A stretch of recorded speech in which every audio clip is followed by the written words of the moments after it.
All right, I have a question for everyone who's here on this dear venue today. What does the truth mean to you? Something good, something pure, and something constant, right? Well, to me, the truth is not subjective and cannot be shaped by a narrative.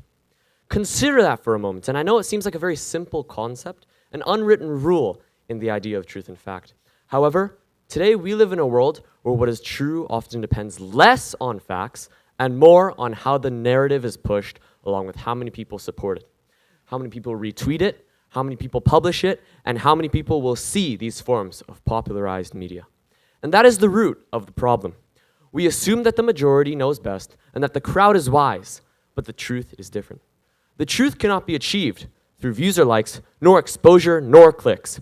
The truth is the truth, and as an objective concept, it is constant. But history, media, and psychology shows us a different story.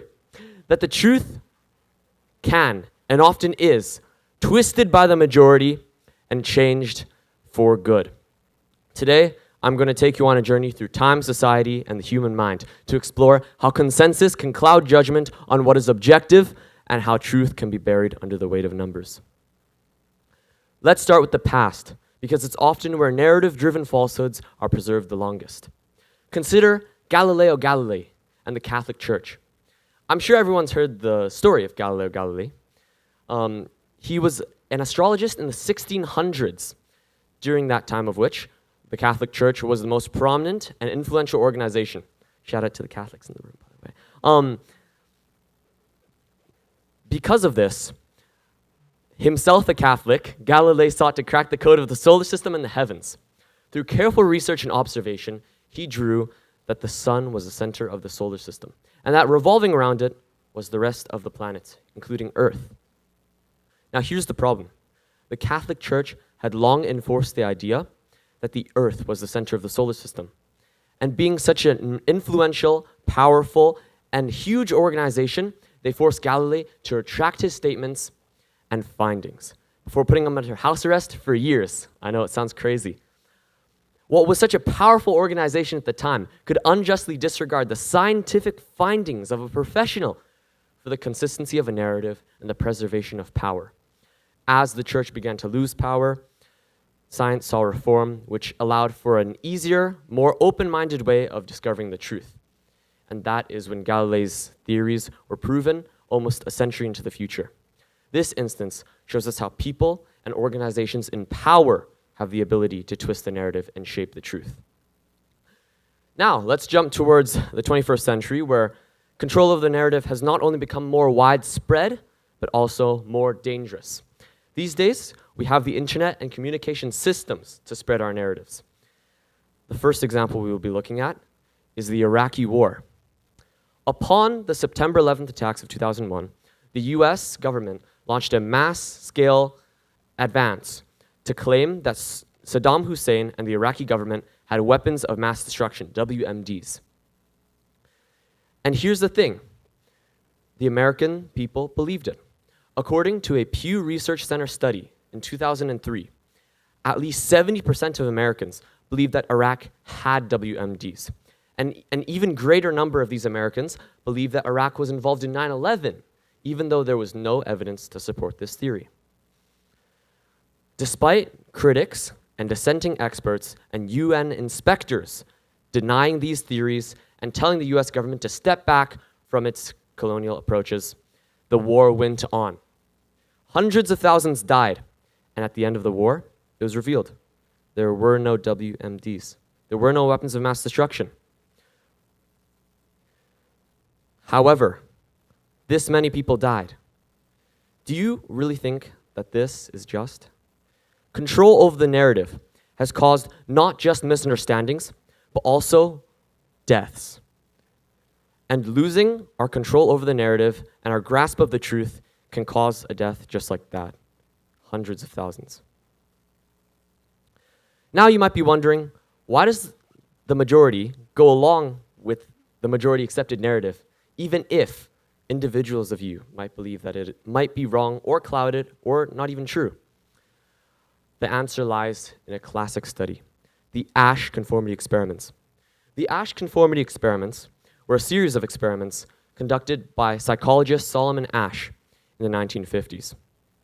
The experiment organized people of all backgrounds into random groups. In these groups, these people would select the longer of two given lines. An obviously simple task, but the twist comes when the experiment deployed multiple acting participants to the group. More than 75% of the participants who participated in the Asch conformity experiments conformed to the wrong answers given by the actors deployed to the group. You might be wondering why. Because being correct alone feels scarier than being wrong with the collective. That's how deep this goes. We as humans are hardwired for survival through social belonging, and that can override even our basic senses with things like this. Now, you might be wondering, how does this affect us? Well, we live in an age of overwhelming information. Technology, systems, informational systems, we're all connected through our little tin cans in our pockets, you know? It's very difficult to avoid the spread of misinformation and the spread of narratives. You never know what could be false, what could be clouded, and what could be a narrative. So how do we decide this? Well, we have to realize that social media platforms often don't prioritize the truth. They prioritize views, likes, exposure, and clicks. And this can create room for something terrifying. Social media platforms often value controversy. Controversy of thought, controversy of ideology, controversy of the truth. And the more controversial or debated something may be, the more it receives traction online. This creates what's known as an echo chamber or a thought bubble. And in these echo chambers and thought bubbles, majoritarian views are valued and individual views are separated, and dissenting views dissolve. What we must realize in these echo chambers is that echo chambers value the majority. Echo chambers value the collective. We don't just live in a data democracy anymore. We live in the biggest democracy we've ever seen in history, where data is exchanged for the sake of the narrative, the sake of the truth, the sake of thought. So who suffers in this world controlled by the majority narrative? Scientists who challenge accepted paradigms, inventors whose creations are shunned by the majority, minorities whose lived experience is undermined for the sake of the narrative. A great example of a victim of the majority narrative is Dr. John Snow.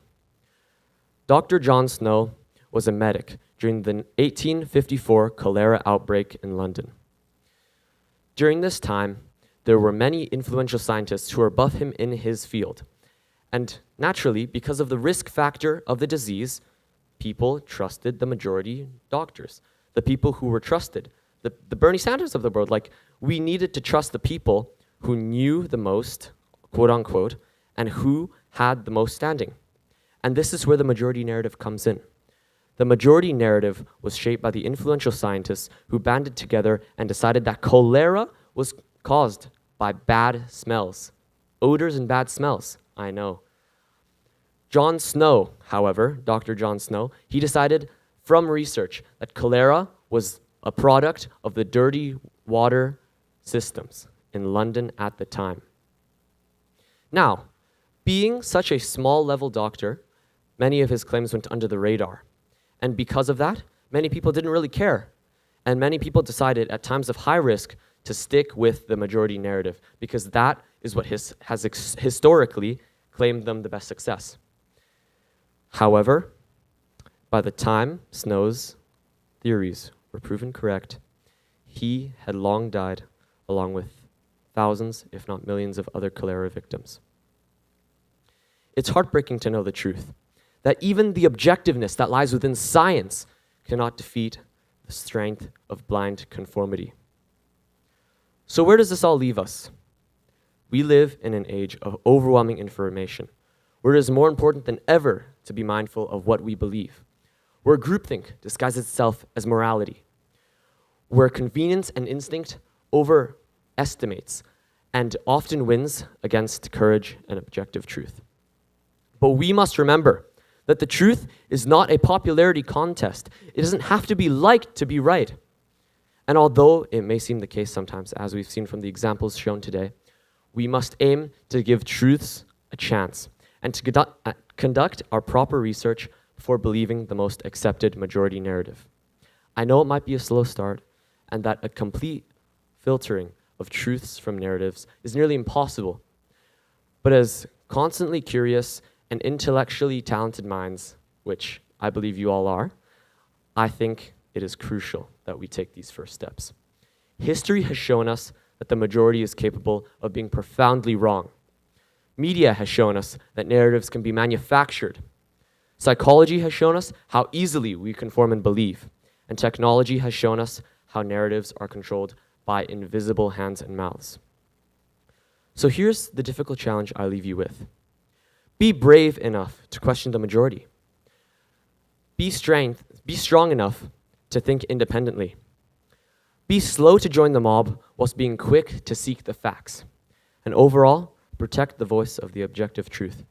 Because today's public rebel could be tomorrow's truth-telling hero. Because while the majority may control the narrative, it is our job as individuals to protect the truth. Thank you, everyone.